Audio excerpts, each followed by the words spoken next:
ದಕ್ಷಿಣ ಕನ್ನಡದಲ್ಲಿ ಕಾಂಗ್ರೆಸ್ ವಿರುದ್ಧ ತಿರುಗಿ ಬಿದ್ದಿರತಕ್ಕಂತಹ ಮುಸಲ್ಮಾನ ನಾಯಕರು ಜೊತೆಗೆ ಮುಸ್ಲಿಂ ಸಮುದಾಯ. ಈ ಬೆಳವಣಿಗೆಯಿಂದ ದಕ್ಷಿಣ ಕನ್ನಡದಲ್ಲಿ ಎಸ್ಡಿಪಿಐಗೆ ಭಾರಿ ಲಾಭವಾಗುತ್ತೆ. ನಿಷೇಧಿತ ಸಂಘಟನೆ ಪಿಎಫ್ಐನ ರಾಜಕೀಯ ಅಂಗ ಸಂಸ್ಥೆಯಾಗಿರ್ತಕ್ಕಂಥ ಎಸ್ಡಿಪಿಐ ಕಾಂಗ್ರೆಸ್ನಿಂದ ದೂರ ಆಗಬಹುದಾದ ಮುಸ್ಲಿಂ ಮುಖಂಡರು ಮತ ವಿಭಜನೆಯಾಗುತ್ತೆ. ಕಾಂಗ್ರೆಸ್ನಿಂದ ಮತ ವಿಭಜನೆಯಾಗಿ ಅದು ನೇರವಾಗಿ ಬಿಜೆಪಿ ಕಲಿಗಳತ್ತ ಹೋಗೋದಿಲ್ಲ.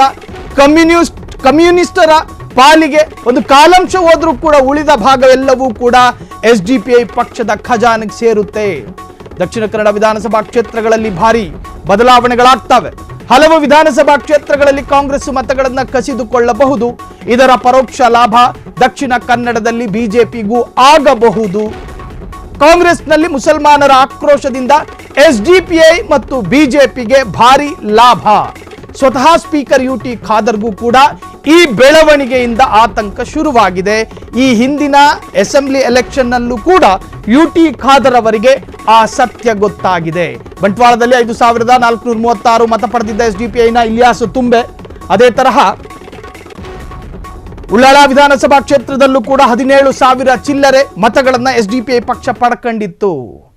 9 ವರ್ಷದ ಹಿಂದೆ ಹುಟ್ಟಿಕೊಂಡ ಒಂದು ಎಸ್ಡಿಪಿಐ ಎನ್ನುವಂತಹ ಪಾರ್ಟಿ, ಈ ಪಾರ್ಟಿ ಉಳ್ಳಾಳದಲ್ಲಿ ಕ್ರಾಂತಿ ಸೃಷ್ಟಿಸುತ್ತಾ ಅಂತ ಹೇಳಿ ಸ್ವತಃ ಯುಟಿ ಖಾದರ್ ಅವರೇ ಅಥವಾ ಯುಟಿ ಖಾದರ್ ಅವರ ಬೆಂಬಲಿಗರು ಆ ಥರ ಯೋಚನೆ ಮಾಡಿರಲೂಬಹುದು. ಕಾರಣ 17,000ಕ್ಕೂ ಹೆಚ್ಚು ಮತಗಳನ್ನು ಇದೇ ಉಳ್ಳಾಳ ಕ್ಷೇತ್ರದಲ್ಲಿ ಎಸ್ಡಿಪಿಐ ಪಡ್ಕೊಂಡಿತ್ತು.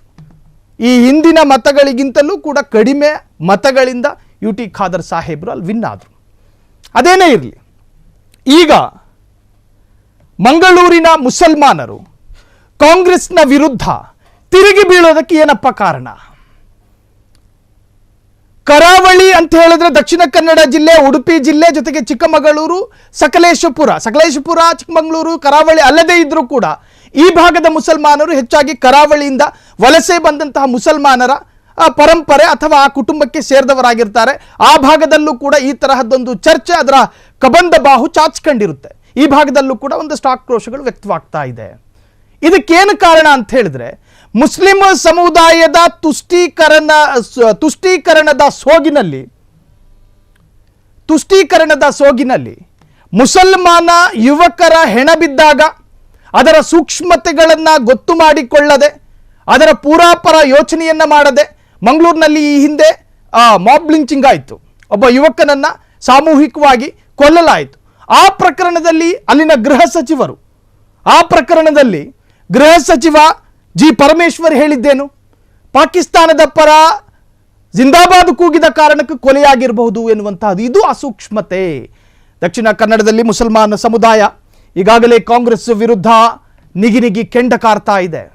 ಹಾಗಾದ್ರೆ ಅದಕ್ಕೆ ಏನೇನು ಕಾರಣಗಳಿರಬಹುದು ಎನ್ನುವಂತಹದನ್ನು ಯೋಚನೆ ಮಾಡಿದಾಗ ಈ ಹಿಂದೆ ಗೃಹ ಸಚಿವರು ಕೊಟ್ಟಂತಹ ಒಂದು ಹೇಳಿಕೆ, ಸಾಮೂಹಿಕ ಹಲ್ಲೆಗೆ ಒಳಗಾಗಿ ನರಳಿ ಸಾವನ್ನಪ್ಪಿದಂತಹ ಕೇರಳ ಮೂಲದ ಯುವಕನ ಕೊಲೆಯಾಗಿದ್ದು ಪಾಕಿಸ್ತಾನದ ಪರ ಜಿಂದಾಬಾದ್ ಕೂಗಿದ್ದು ಎನ್ನುವಂತಹದ್ದು. ಅದಾದ ನಂತರ ಅಲ್ಲಿನ SP ಒಂದು ಕ್ಲಾರಿಟಿಯನ್ನು ಕೊಡ್ತಾರೆ, ಆ ಕಾರಣಕ್ಕೋಸ್ಕರ ಅಲ್ಲ ಅದು ಕೊಲೆಯಾಗಿದ್ದು ಅಂತ, ಬೇರೆಯೇ ಒಂದು ಕಾರಣ ಇತ್ತು ಅಂತ ಅಲ್ಲಿನ ಪೊಲೀಸ್ ಕಮಿಷನರ್ ಅಥವಾ SP ಹೇಳಬೇಕಾದ್ರೆ ಒಂದು ಗೃಹ ಸಚಿವರಾಗಿ ಜಿ ಪರಮೇಶ್ವರ್ ಅವರು ಯಾಕೆ ಈ ತರಹದ್ದೊಂದು ಅಪ್ರಬುದ್ಧವಾದಂಥ ಹೇಳಿಕೆ ಕೊಡ್ತಾರೆ?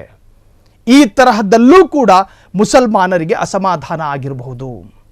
ಇನ್ನಲ್ಲಿನ ಉಸ್ತುವಾರಿ ದಿನೇಶ್ ಗುಂಡೂರಾವ್ ಸಾಹೇಬ್ರು, ಅಲ್ಲಿನ ಕಾನೂನು ಸುವ್ಯವಸ್ಥೆ ಹದಗೆಟ್ಟಿಲ್ಲ, ನಾವು ಎಲ್ಲ ತರಹದ ಪ್ರಯತ್ನಗಳಲ್ಲಿದ್ದೀವಿ, ನಮ್ಮ ಇಂಟೆಲಿಜೆನ್ಸ್ ಅಧಿಕಾರಿಗಳು ನಿದ್ರೆಯಲ್ಲಿಲ್ಲ, ಸದಾ ಎಚ್ಚೆತ್ತುಕೊಂಡಿರ್ತಾರೆ. 5 ದಶಕಗಳಿಂದ ಮಂಗಳೂರಿನಲ್ಲಿ ಇಂಟೆಲಿಜೆನ್ಸ್ ಸರಿಯಾಗಿ ಕೆಲಸನೇ ಮಾಡ್ತಾ ಇಲ್ಲ ಅಂತ ಹೇಳಿ ಅಲ್ಲಿನ ಜನ ಮಾತನಾಡ್ತಾರೆ. ಬಂದರು ಆರ್ಬಾರ್ ಇರತಕ್ಕಂತಹ ಪ್ರದೇಶ, ಸಮುದ್ರ ಕಿನಾರೆಯಲ್ಲೂ ಕೂಡ ಅಹಿತಕರ ಘಟನೆಗಳು ಸಂಭವಿಸಬಹುದಾದಂತಹ ಸೂಕ್ಷ್ಮ ಜಿಲ್ಲೆಗಳಿರ್ತಕ್ಕಂತಹ, ಸೂಕ್ಷ್ಮ ತಾಲೂಕಿರ್ತಕ್ಕಂತಹ, 1968ರಿಂದ ಶುರುವಾದಂತಹ ಗಲಭೆಗಳು 2025 ಆದರೂ ಕೂಡ ಇನ್ನೂ ನಿಂತಿಲ್ಲ. ಕುದ್ರೋಳಿಯಲ್ಲಿ ಆರಂಭವಾದ 1968ರಲ್ಲಿ, ಅದಾದ ನಂತರ 1978, ಅದಾದ ನಂತರ ಹೀಗೆ ಸುಖಾನಂದ ಶೆಟ್ಟಿ ಹತ್ಯೆ ಪ್ರಕರಣ, ಅದಾದ ನಂತರ ಫಾಜಿಲ್, ಅದಾದ ನಂತರ ಅಶ್ರಫ್, ಅದಾದ ನಂತರ ಹೀಗೆ ಬ್ಯಾಕ್ ಟು ಬ್ಯಾಕ್ ಹೆಣಗಳ ಮೇಲೆ ರಾಜಕೀಯ ನಡ್ಕೊಂಡು ಹೋಯ್ತೇ ಹೊರತಾಗಿ ಕರಾವಳಿಗೆ ಒಂದು ಸುಖಾಂತ್ಯವನ್ನು ತರೋದಕ್ಕೆ ಬಿಜೆಪಿನೂ ಪ್ರಯತ್ನ ಪಡ್ತಿಲ್ಲ, ಕಾಂಗ್ರೆಸ್ಸು ಪ್ರಯತ್ನ ಪಡ್ತಿಲ್ಲ. ಹಾಗಾಗಿ ಈ ಎರಡೂ ಪಕ್ಷ ನಮಗೆ ಬೇಡ. ಹಾಗಾದರೆ ಮುಸಲ್ಮಾನರಿರ್ತಕ್ಕಂತಹ ಪರ್ಯಾಯ ಪಕ್ಷ ಯಾವುದು? ಒಂದು ಕಮ್ಯುನಿಸ್ಟು ಅಥವಾ SDPI. ಕಮ್ಯುನಿಸ್ಟ್ ಪಕ್ಷವೂ ಕೂಡ ಎಡಪಂಥೀಯ ವಾದವನ್ನು ಪೂರ್ಣವಾಗಿ ಸ್ವೀಕರಿಸಿಕೊಳ್ಳದೇ ಇದ್ದರೂ ಕೂಡ ಅಲ್ಪ ಪ್ರಮಾಣದಲ್ಲಾದರೂ ಗಂಟಲು ಕೆಳಗಿಳಿಯುತ್ತೆ ಕಮ್ಯುನಿಸ್ಟ್ ಅವರಿಗೆ. ಹಾಗಾಗಿ ಕಮ್ಯುನಿಸ್ಟ್ ಪರ ವಾಲ್ತಾರ ಅಥವಾ ಸಂಪೂರ್ಣವಾಗಿ ಅಹಿಂದ ಮತ್ತು ದಲಿತರ ಜೊತೆಗೆ ಮುಸ್ಲಿಂ ಸಮುದಾಯದ ಪರ ಮಾತನಾಡುವಂತಹ SDPI ಪರ ನಿಂತ್ಕೋತಾರ? ಖಂಡಿತವಾಗ್ಲೂ ಮುಸಲ್ಮಾನರಿಗೆ ಇರತಕ್ಕಂಥ ಆಯ್ಕೆ ಅದೊಂದೇ.